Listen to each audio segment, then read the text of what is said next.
On Wednesday, April 15, 1992, she finished her shift at school at about 5:30 and went to the store, where she was at work until 9 p.m. At about 5:30 p.m., Sister Lynn came in to work with her briefly.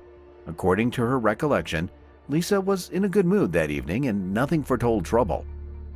The next morning, saleswoman Sophia Maynard arrived at the store and was scheduled to begin her shift at 9 o'clock. To her surprise, Lisa's car was in the parking lot. It was strange because the girl worked at school in the mornings and was not supposed to be in the store in the place of classes. There was a light on inside and a sign on the door that was open. Sophia walked into the store and called Lisa by name, but there was no response. When she approached the counter, she saw her things there, including her wallet and car keys. It all looked very strange, so she decided to call the police. A squad arrived at the store and began their inspection. Everything looked normal in the main part of the premises, but there was a creepy opening in the back. The officers saw several crushed boxes. Later, they found several cards scattered on the floor. They also found a small dent in the door, which they thought might have been left by a heel strike. Despite all this, they were unable to find any useful leads on the store premises. It soon became known that Lisa had also failed to show up at school this morning. The principal even called her mother to ask if everything was okay, but her mother did not know where her daughter was either. The news of Lisa's disappearance quickly spread through the small town, and within hours, all of her friends, relatives, and acquaintances were on the case. The first thing the police did was to work up a theory of robbery, but that theory immediately fell away. No one had touched the money in Lisa's cash register or wallet. All the merchandise was also there. After examining the cash register, police determined that the last time money had been deposited into it was 8:20 p.m. Detectives also found a woman who entered the store around 5:09. The door was open, but the clerk never came out. The woman thought she heard some noise from the back room, but she decided to just leave. Thus, the police established the approximate window of Lisa's disappearance. At 8:20 p.m., she served her last customer, and by 9 o'clock, something had happened to her. The detectives were to find out what had happened in those 40 minutes. The local investigators were assisted by the FBI and state police. Together, they organized a massive search. Foot squads combed the area surrounding the store, and several helicopters searched the more distant terrain. Police dogs were also brought to the store in the hope that they could pick up Lisa's trail. Unfortunately, none of this yielded any results. Investigators understood that Lisa had clearly not left the store of her own free will. So on April 17th, the head of the local police announced a reclassification of the case. While it had previously been a missing person case, 2 days after her disappearance, the police were already investigating a kidnapping. A man was walking his dog on the outskirts of town near Highway 75. Walking along a wooded area, he noticed a woman's body and immediately contacted law enforcement. Officers arrived on the scene and identified Lisa Ziegert. They found multiple wounds on her body from a sharp object. Later, medical experts determined that the girl had also been abused. Her body was about 5 kilometers from the store. This meant that the perpetrator most likely drove the girl here in a car. Detectives immediately cordoned off the area and moved in a single line so as not to compromise potential evidence. It was raining in those days, and there were several tire tracks on the soaked dirt road. Unfortunately, the police were unable to find the guns or any other tangible evidence. Meanwhile, the police and FBI were working on the case almost around the clock. Soon, it became known that they had managed to get a DNA sample from the crime scene that might belong to the killer. They worked out the theory that Lisa's boyfriend was involved, but he had an alibi, and his DNA did not match the sample they found. Friends, co-workers, and relatives of the girl also had DNA testing done, and again, no matches. The police also received many tips from local residents. Some reported seeing a suspicious car on the night of Lisa's murder. Others assured that they knew the name of the culprit, but all these leads led nowhere, and detectives sifted them out. From the tire tracks on the road near where the body was found, the police determined that they had been left by a van or large SUV. Detectives questioned all drivers of similar vehicles and again, were no closer to catching the perpetrator. but they were able to find a witness who may have seen the same vehicle. An employee of a store near where Lisa worked was driving home at about 9:15 at night. Standing at a traffic light, she saw a large SUV pulling off the road and heading toward the place where Lisa's body would later be found.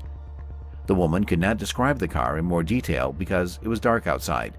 She only noted that she believed there was a man and a woman in the car.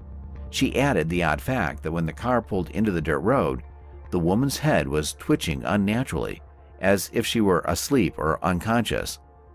Alas, this information also did not help lead to the suspect. Any leads have since come to an end. The police continued to work on the case, but with each passing month, hope of solving this macabre mystery faded. 10 years had passed since Lisa's murder. Her mother had not given up hope that the case would ever be solved. She went to great lengths to support the memory of her daughter. Her mother took part in every interview and answered reporters' questions, and every year she gathered hundreds of people to honor Lisa's memory and light candles. Meanwhile, police had only one piece of significant evidence on their hands: a DNA sample from the alleged killer. They kept checking it against known criminal databases, hoping that the right person would get there sooner or later. But year after year, it didn't. In September 2016, 24 years after Lisa's murder, investigators decided to try a new method: DNA phenotyping. Its essence is the following. Based on the information embedded in a person's DNA, experts determine the features of his appearance and build an assumed portrait. At the moment, using DNA, specialists can find out the sex, approximate age, eye and hair color. The portrait generated from this data is not always accurate, but sometimes the coincidence with the face of a real person is amazing. Based on the DNA of Lisa's alleged killer, experts presented two portraits of the suspect, aged 25 and 50. When the police department published these portraits, they received more than 170 calls. These people reported seeing a similar man, but most of these leads also led nowhere. And only a year later, on September 18, 2017, police suddenly made a high-profile announcement. The perpetrator had been arrested. He turned out to be a 49-year-old man named Gary Shera. The news instantly went viral throughout the American media. Cases when the police find the killer after a quarter of a century is very rare, so such stories immediately attract a huge amount of public attention. Immediately after Shera's arrest, investigators revealed how they had managed to track him down. By 2017, detectives had a list of 11 suspects on their hands, including Gary. All of them had been interviewed at various stages of the investigation and refused to voluntarily submit to DNA testing. In fact, there were many more suspects on that list, but through DNA phenotyping, investigators were able to weed out unsuitable candidates. They did not match some of the characteristics that experts determined from the DNA sample of Lisa's killer.